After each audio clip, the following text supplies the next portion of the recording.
दोस्तों ये प्रेसिडेंट 11 है, स्ट्रीट नंबर 10, विला नंबर 548। ये हमारे दोस्त यहाँ रहते हैं बेचारे। अभी इन्होंने मुझे बताया और ये लेकर मैं वीडियो बना रहा हूँ ग्रुप के लिए कि ये यहाँ से जनाब अली बैक साइड से इन्होंने ये जहाँ पे गीजर लगा हुआ पीछे गली में, यहाँ से इन्होंने जनाब अली ये ग्रिलें काटी हैं। यहाँ से देखें कितने मज़े से, इसका आस पड़ोस सब आबाद है, लेकिन यहाँ से ग्रिलें काट के वो अंदर घुसे हैं। और सर क्या क्या कुछ ले गए हैं? अभी तक तो मैं एस्टिमेट कर रहा हूँ, लेकिन सारी फिटिंग लूज पड़ी हुई थी, वो अच्छा। निकाल नहीं सका। सारी फिटिंग लूज पड़ी थी, निकाल नहीं सका। लूज पड़ी हुई थी और उसका प्लम्बर को बुला के मैंने उसे टाइट कराया, क्योंकि ओवरहेड पानी सारा खत्म कर चुका था वो। ठीक है। उस पानी को खत्म करने के बाद जो है ना, वो चाह रहा था किसी तरह से कि मैं फिटिंग तो खोल लूँ। और अभी मैं ये देख रहा हूँ कि घर में और क्या क्या चीज़ कम है, ये सब अच्छा माशाल्लाह, इनका पूरा घर जो है ना फर्निश है, मतलब कि आते जाते रहते हैं यहाँ पर, रहते हैं कराची में लेकिन आते जाते रहते हैं, पूरा घर इनका फर्निश है। अब बेचारे चेक कर रहे हैं, सैनिटरी इनकी बच गई है थोड़ी सी, लेकिन ये अल्लाह का शुक्र है कि अभी जो है कुछ चीज़ें देख रहे हैं। और हाँ, किचन के बर्तन निकाले हुए तो उन्हें हमने अंदर रखे। किचन के बर्तन उसी दिन निकाले थे ले जाने के लिए। उससे ये सब बर्तन ये सब पता नहीं खाया पिया पकाया भी है, समझे, सब कुछ किया उसने और खूब अच्छी तरीके से रहा है वो। अच्छा रहा है, यहाँ पे रहता रहा है अंदर, मतलब फुल टाइम रहा है। फुल टाइम रहा है, ये नहीं मालूम क्या कह रहा हूँ कितनी देर रहा है, कितना वो किया, लेकिन ये है कि ये वारदात इस तरह से अगर मतलब होगा तो कौन रहेगा। ये देख लें बहरिया में अगर इस तरह की वारदातें होंगी तो ये देखेंगे, बेचारे हमारे दोस्त हैं बहुत अच्छे और इनके घर में हरकत हो रही है। यहाँ पे लोग आ रहे हैं, रह रहे हैं, किसी से ग्रिलें काट रहे हैं, मज़े कर रहे हैं यहाँ पर, और सिक्योरिटी यहाँ पे सो रही है। बस अल्लाह ही मालिक है बहरिया का। अस्सलाम वालेकुम। आज बहरिया टाउन कराची की कई वीडियोस आपको नज़र आ रही होंगी सोशल मीडिया पर, जिसमें एजेंट हजरात जो है ना वो ये दावे कर रहे हैं कि बहरिया टाउन कराची में बस अब दूध की नहरें बहने वाली हैं, हालात बेहतर होने वाले हैं। मलक रियाज खुद मामला देखने वाले हैं, मलक रियाज साहब आ चुके हैं मंजर पर, और इन तमाम चीज़ों के साथ उन्होंने जिस तरह की अनाउंसमेंट्स किए हैं कि मलिक डेवलपमेंट अथॉरिटी और उसके साथ सिंध बिल्डिंग कंट्रोल अथॉरिटी, और इन्होंने तमाम एनओसीज जारी कर दी हैं, कंस्ट्रक्शन भी आप कर सकते हो, तमाम चीज़ों पर मैं बात करूंगा। लेकिन इससे पहले आपको एक गुजारिश कि मेरे मेन चैनल इम्तियाज़ चैनल को सब्सक्राइब भी करें और इसके साथ साथ जितनी सपोर्ट आप कर सकते हैं ज़रूर करें, दिल से करें, ताकि इस चैनल पर मुझे आपकी सपोर्ट की ज़रूरत है। अब आते हैं कि बहरिया टाउन कराची के बारे में आप देखेंगे तो आपको हमेशा वन साइडेड स्टोरीज दिखाई गई, थंबनेल कुछ भी लगा के अंदर जो चूरन बेचा जाता था वो ये एजेंट हजरात करते थे या कमर्शियल वीडियोस थी। 2018 से 2021 में, जैसे 18 में मैं वहाँ शिफ्ट हुआ और 21 में मैंने ये वीडियोस बनाना शुरू की, और दूसरा पहलू मैंने लोगों को दिखाना शुरू किया कि बहरिया टाउन है तो अच्छा, खूबसूरत, एक चमक धमक है, बाहर से आपको जो नज़ारे अच्छे दिखाए जाते हैं, लेकिन अंदर हालात क्या हैं। और उस वक्त जो है ये मैनेजमेंट होश के नाखुन नहीं ले रही थी। हमने वीडियोस के ज़रिए लोगों को बताना शुरू किया, और आप अगर देखेंगे तो मेरे ख्याल में वाहिद मैं ही था जो सोशल मीडिया पर बहरिया टाउन कराची को ना सिर्फ एक उनकी अंदर की बातें मैं दिखाता रहा ताकि आम लोगों को पता चले और इससे मैनेजमेंट कोई नोटिस लेकर मामलात को बेहतर करे, लेकिन ये घुमडी लोग हैं, ये बड़े तकब्बुर में डूबे हुए लोग थे, इन्होंने मज़ीद हालात ख़राब करना शुरू किए। और यहाँ तक कि बहरिया टाउन कराची के ख़िलाफ़ अगर कोई ख़बर भी नशर होती तो वो भी सिर्फ़ और सिर्फ मेरे टाइम पर मैंने ही करवाई, और वो भी उस वक्त जब ये लाइटें वगैरह बंद थीं, चोरियां हो रही थीं और बहुत सारे प्रॉब्लम हो रहे थे, रूट्स मिलेनियम स्कूल के अंदर प्रॉब्लम हुई थी बच्चों के साथ, ये सब मैंने की। और उसके बाद फिर एजेंसियों के फ़ोन, धमकियां, आईएसआई से हम इधर से बात कर रहे हैं, हम इधर से, मतलब जिस लुच्चे लफंगे में हाथ डालो एजेंसी का फ़ोन आ जाता था। तो ये सारे प्रॉब्लम हमने फेस किए, और उसके बाद मैं आपको आज अहम तरीन जो है ना चीज़ें बताऊँगा। एक बहरिया टाउन कराची का फ्यूचर, दूसरा मलक रियाज के बारे में जो खबरें थीं या मैंने पहले शो में जो कहा वो कैसे सच साबित हुआ वो भी मैं आपको बताता हूँ। मलक रियाज साहब की वाकई कोई अब दिलचस्पी है इसमें या नहीं है, एजेंट हजरात किस तरह से लोगों को लूटते हैं। तीसरा, बहरिया टाउन के अंदर जो भी कंस्ट्रक्शन हुई है बहरिया के विलास की, क्या वो क्वालिटी बेहतर थी, क्या उन घरों की कोई ज़िंदगी है या एक दिन ज़मीन बोस हो जाएंगे, उनकी किस तरह से कंस्ट्रक्शन की गई, मैं उसका भी आज भांडा फोड़ूंगा। दूसरा, बहरिया की सिक्योरिटी, बहरिया की मेंटेनेंस और बहरिया के हालात। तो वन बाय वन ये मैं बताऊं कि बहरिया टाउन कराची 2014 से बनना शुरू हुआ, पीपल्स पार्टी का उरूज था, पीपल्स पार्टी ने इनको कोड़ियों के दाम में ज़मीन कब्ज़ा करवा के दे दी, और उसके नतीजे में जो केसेस खुलते गए उसमें मलक रियाज साहब को घमंड था। मलक रियाज साहब जो है वो ज़ाहिर है करता धरता थे, उसकी एज भी थी, उसके मतलब मामलात भी थे, और वो शायद जो आज उन्होंने सबक सीखा है वो उस वक्त उन्होंने नहीं सीखा। सिंध की ज़मीन थी, फ्री में मिली, लोगों के घरों पर बिल्डोज़र चढ़ाए, लेकिन इसमें एक बात वो भी थी कि इन्होंने मलक रियाज ने अपनी तरफ से कीमत जो लोगों को देनी थी, जितनी भी थी वो दी गई, लेकिन वो बैरिया टाउन के अपने जो इनके एजेंट थे या बैरिया टाउन के जो लोग थे वो खा गए, वडेरे खा गए, और बैरिया टाउन के अपने जो लोग थे, जो मेजर शेजर फलाने को इंचार्ज बनाया हुआ है, गाड़ियाँ दी हुई हैं, लैंड क्रूज़रें दी हुई हैं, वीगो दी हुई हैं, ये इन लोगों ने वहाँ से बहुत माल कमाया, वो वहाँ से निकल गए। आज भी बैरिया टाउन में जिन लोगों ने कब्ज़े करवाए उनको बैरिया का मुकम्मल प्रोटोकॉल दिया हुआ है। उनके मैं बाद में नाम बताऊंगा, कौन कौन से मेजर हैं, कौन कौन से लोग हैं जिनको गाड़ियां दी गई, घर दिए गए, प्लॉट दिए गए, सिर्फ इस नतीजे में कि उन्होंने कब्ज़े किए, लोगों से, गरीब लोगों की ज़मीनों की कीमतें उन्होंने जो दुगनी चुगनी थी उनको थोड़ी सी कौड़ियों के दाम में उनको देकर और वडेरों के ज़रिए जूते मरवा के और FIR कटवा के राव अनवार के ज़रिए कब्ज़े किए। ये एक बड़ा लंबा किस्सा, मैं उसमें नहीं जाता। दूसरा, मलक रियाज साहब मेरी किसी भी एक ख़बर को चैलेंज करें, भाई मैंने पहले कहा था कि दुबई की कंपनी से डिस्कशन हो रही है। अब डिस्कशन होने की कोई दुनिया में कोई भी अदालत ये साबित कर दे कि ये ख़बर गलत है, या इसमें जाके ये मुझे बता दें कि दुबई की कंपनी से बातचीत चल रही है, अंदर की बात है। जब मैच्योर होगी तो फिर मलक रियाज क्या करेंगे? अगर गलत हैं ठीक है, आप तरदीद कर दें, मसला नहीं है। मैंने वो कहा उसी प्रोग्राम में, मैंने कहा कि मलक रियाज एक डिजिटल चैनल ला रहे हैं जिसका इफ्तिताह किया, बात सच्ची साबित हुई मलक रियाज की। मैंने कहा कि इनका एक जो एडमिरल साहब है वापस आ चुके हैं, किसी को पता नहीं था, वो अमेरिका से वापस जा चुके हैं और मामला संभाल रहे थे। जो मैंने आज तक बहरिया टाउन के बारे में कहा, मुझे एक भी बात गलत साबित हो जाए मुझे बता दें। अब मसला सिर्फ ये आया हुआ है भाइयों कि इनको ये कि ये अंदर की चीज़ क्यों आई है, अंदर के मामलात क्यों बाहर जा रहे हैं, मलक रियाज साहब को क्यों, मतलब भाई मलक रियाज साहब हमारे लिए काबिल एहतराम है, लेकिन बहरिया टाउन तो एक आम लोगों का भी प्रोजेक्ट है ना। ये बहरिया टाउन कोई रियासत के अंदर रियासत तो नहीं है। बहरिया टाउन में आप कोई अपनी फ़ौज, अपनी पुलिस, अपने वो तो लोग आप नहीं रखेंगे। जब तक आपके पास रहायशी नहीं होंगे, इस प्रोजेक्ट को कौन क्या करेगा? और उन रहायशियों की कोई इज्जत नहीं है तो उस प्रोजेक्ट में रहने का फ़ायदा क्या? आप किसी को भी मेजर बना दो, कर्नल बना दो, कि हम उनके नौकर हैं क्या? लोग ये सवाल करते हैं कि भाई आप मेजर थे, आप कर्नल थे, आप ब्रिगेडियर थे, अब किस बात के आपके जो हैं टेंशन ख़त्म नहीं हो रहे? अब क्यों लोगों की ये जो है दबाव डाला जा रहा है कि मेजर से मिलो, कर्नल से मिलो? इनका बाप का पाकिस्तान है, इनके बाप के ज़मीनें, सिंध की ज़मीनें इनके बाप की हैं, दफ्तर है, एक आप मुलाजिम हैं। मलक रियाज को इस चीज़ पर सोचना चाहिए कि भाई आपने अगर मुलाजिम रखे हैं, अगर उनको पब्लिक डीलिंग नहीं करना आती तो वो आपके लिए नुकसानकार है ना। एक आम रेजिडेंट अगर जा रहा है किसी मसले के लिए और आपका आगे से कर्नल और जनरल बन के सामने बात करेगा, तो उस शख्स से तो कोई बात नहीं करेगा ना, वो तो आपके खिलाफ जाके बात करेगा कि बहरिया टाउन में मसाइल ख़राब है। और आप अगर लोगों को डराने के लिए अगर ये करते हो तो भाई बहरिया टाउन में कोई भी हल्का फुल्का बंदा नहीं रहता। आप सारे वो लोग हैं जो अपना हिसाब बराबर कर देंगे। ये ऐसे भी नहीं है, कुछ मिडिल क्लास होंगे, शरीफ लोग होंगे, तगड़े लोग भी हैं जिनसे ये करके दिखाएं।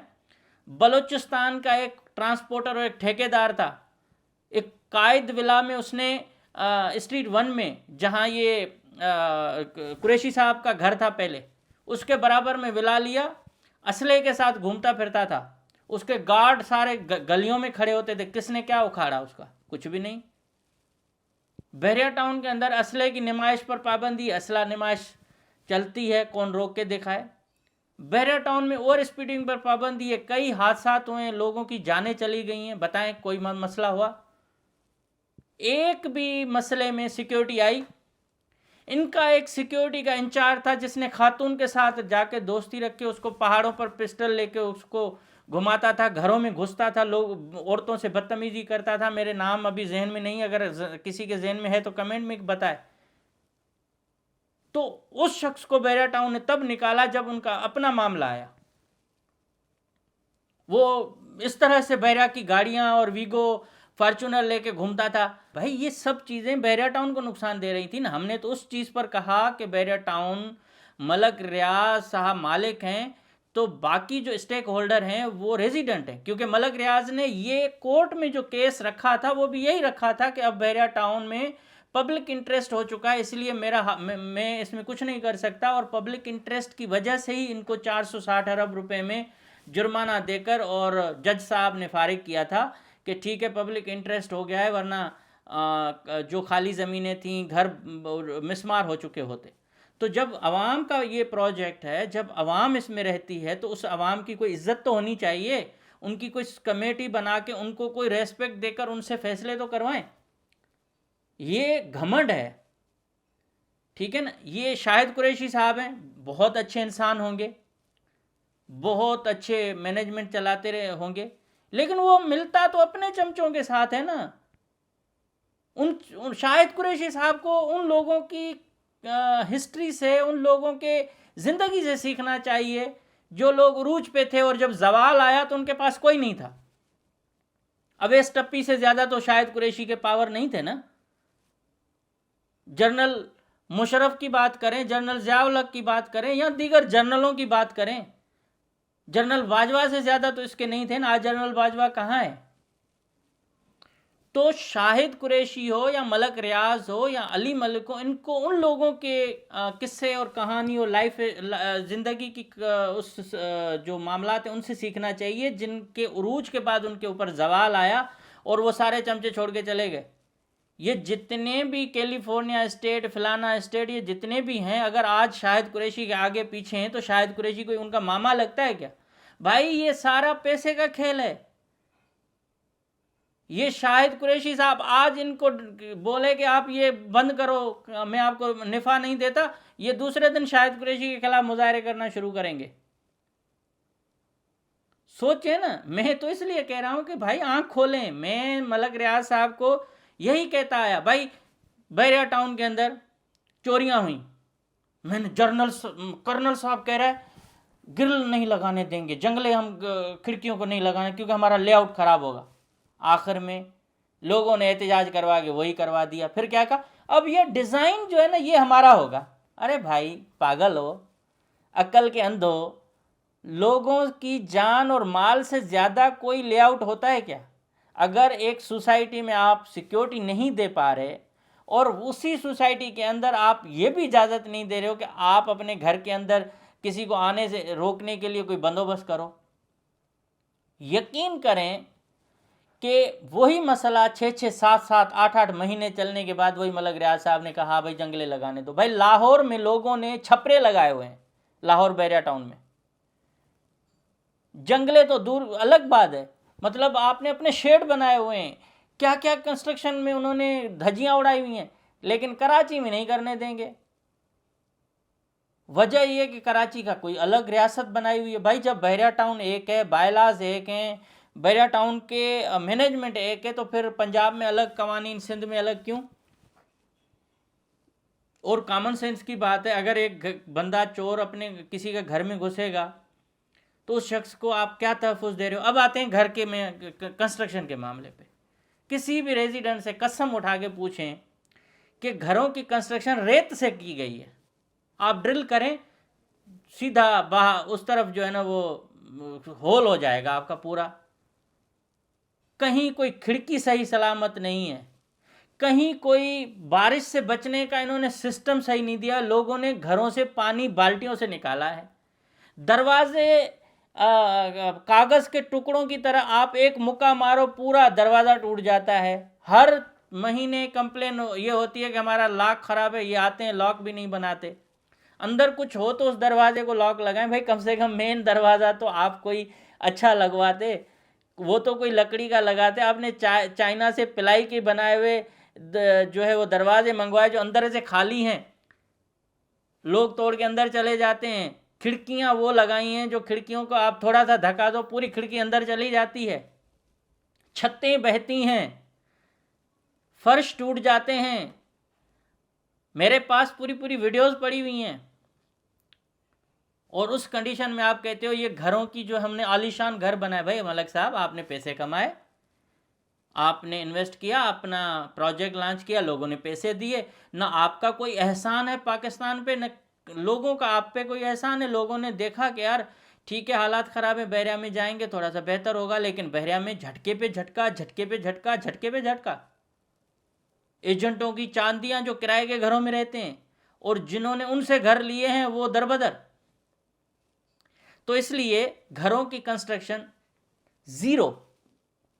मैं नहीं समझता कि किसी भी घर की कोई पूरी ज़िंदगी, मतलब आप 7-8 6-7 साल से ज़्यादा है, आपको कंस्ट्रक्शन में इसी में कुछ ना कुछ कराना पड़ेगा, रिनोवेशन करानी पड़ेगी, आपके बुनियादें कई घरों के अंदर गड्ढे हो गए, क्रैक पड़ गए। क्योंकि जब भी कोई कंस्ट्रक्शन होती है, जब कोई दीवार वगैरह होती है तो उसमें पानी मारा जाता है चुनाई के दौरान, और सीमेंट जब लगाया जाता है तो उसमें एक नाम है जो स्पेशली कंस्ट्रक्शन में इस्तेमाल होता है, वो कहीं नहीं हुआ है, खुश्क मिट्टी डाली गई है। कंस्ट्रक्शन कंपनियां जीएमओ की, रिश्तेदारों की और बहरिया टाउन के जो कंपनी के दोस्त वास्तेदार बेटियां इस तरह के मतलब उनके अपनी थी, उन्होंने एक घर अगर बनाया तो 1.5 करोड़ का, तो उसमें कंस्ट्रक्शन कॉस्ट उस टाइम पे सिर्फ 30 लाख रुपए थी।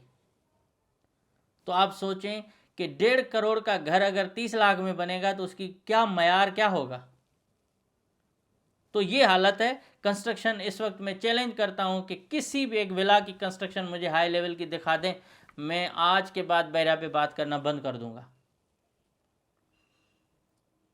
तो इस तरह से ये मामला है। अच्छा, एजेंट हजरात मनी मेकर्स हैं, उनको पैसा चाहिए, रोज़ आके ड्रामे करेंगे, वॉच दिखाएंगे, ऑफिसेस दिखाएंगे आपको, और बहरिया टाउन के नाम पर, मलक रियाज के नाम पर लोगों को लूटेंगे, और अपना ये जो है एक जाल बिछाया हुआ है, उस जाल में ये सब कुछ हो रहा है।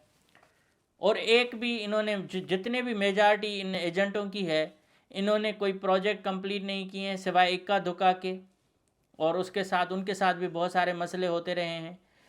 और लोकली तो इतना हुआ है कि अगर बहरिया टाउन के एजेंटों की शाहिद कुरैशी या दीगर से कोई ताल्लुक़ अच्छा नहीं है, तो जो इनके इंस्पेक्टर हैं, इंस्पेक्शन करने वाले हैं, legally Sindh building control authority को करना चाहिए, लेकिन जो इनकी अपनी विंग है वो आके लोगों से पैसे लेती है रिश्वत लेके, उसके बाद उनको जाके इजाज़त देती है, वरना तंग करती रहती है।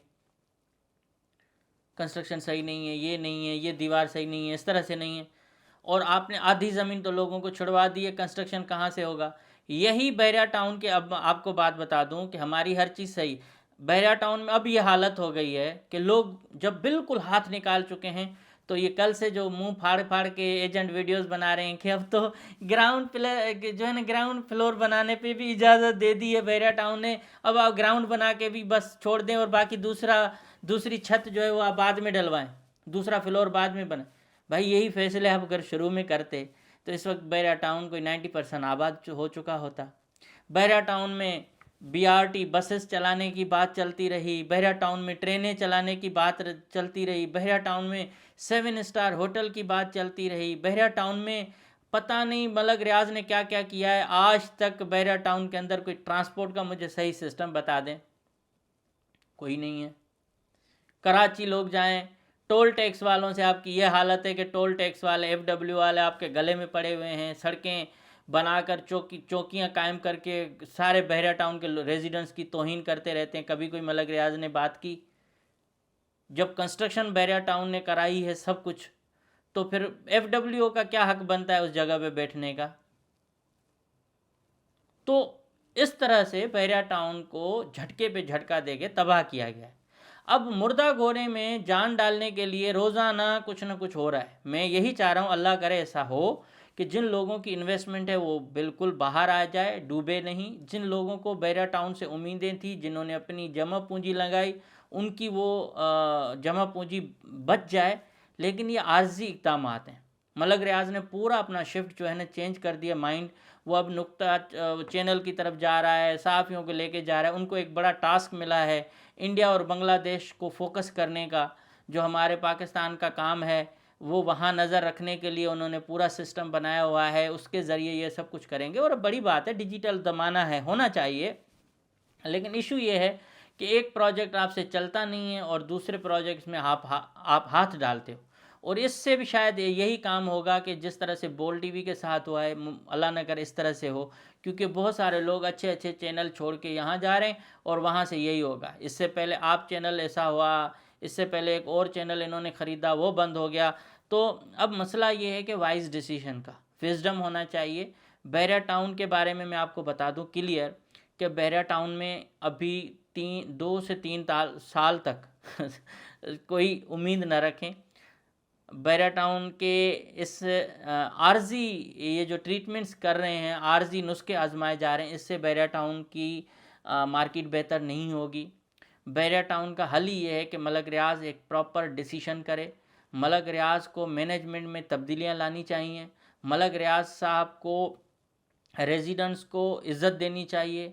मलक रियाज साहब को रेजिडेंट्स की मीटिंग बुला के उनसे उनकी शिकायतें सुननी चाहिए और उसके साथ फिर उनका जो एक फ़ीडबैक है वो लेकर फिर डिसीजन करने चाहिए।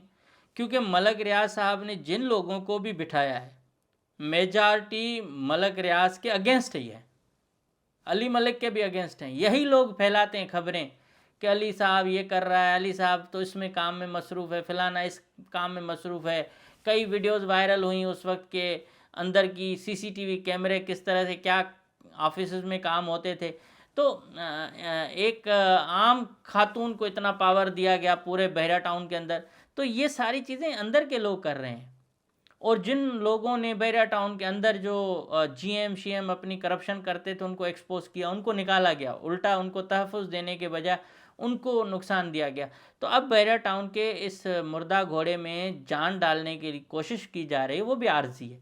तो मेरी मौदबाना गुजारिश है मलक रियाज साहब को, अली मलिक को और उसके साथ जो शाहिद कुरैशी साहब को कि अपने दिल से ये तकब्बुर और गुरूर निकाल के फ़ैसले करें और उसके बाद बहरिया टाउन के रेजिडेंट्स का सोचें, डीलर्स का मत सोचें।